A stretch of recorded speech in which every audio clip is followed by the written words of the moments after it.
Aujourd'hui, je suis heureux de vous dire qu'entre la Corse du Sud et la Haute-Corse, ou Haute-Corse, Corse du Sud, il n'y a aucun nuage.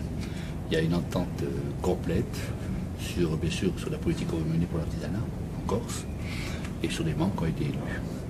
Donc c'est un grand plaisir, ça montre une unité forte, une unité qui va nous servir lors des prochains conflits.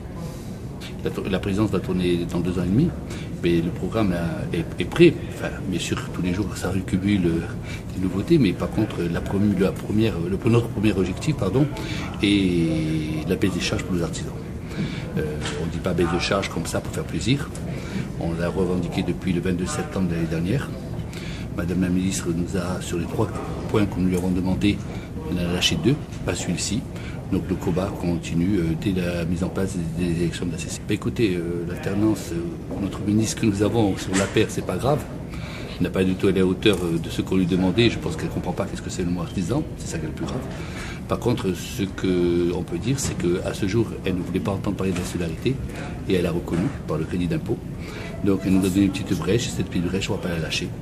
Si nous ne le faisons pas, si nous n'avons pas cette baisse de charge rapidement, il faut savoir que l'État donne un chiffre de 6 000 entreprises corses qui ne font aucune déclaration. Ça veut dire que dans notre objectif, et malheureusement, tous nos chiffres nous donnent raison sur le bilan, la situation économique et les artisans. Si nous n'avons pas cette baisse de charge, je peux vous assurer malheureusement que 30%, voire plus, d'artisans vont disparaître dans 5 ans. Avec la collectivité territoriale, de travailler sur un statut fiscal économique pour la Corse. Une collectivité unique où je suis pour. Et Jean-Charles aussi. Donc on doit travailler avec les élus de la région pour que dans ce statut économique pour la Corse, l'artisanat ne soit pas oublié et surtout à son importance. Les chambres sont élues pour 5 ans, rien ne peut changer. Donc maintenant au bout de 5 ans, peut-être pour l'année prochaine, il n'y aura qu'une chambre régionale.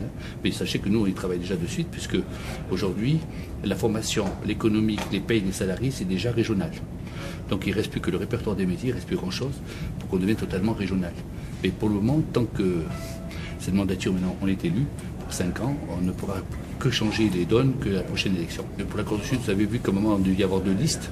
Après, on a fait fusion, mais fusion, ça s'est fait à une rapidité très vite. Et parce qu'il n'y avait pas beaucoup de choses qui nous séparaient.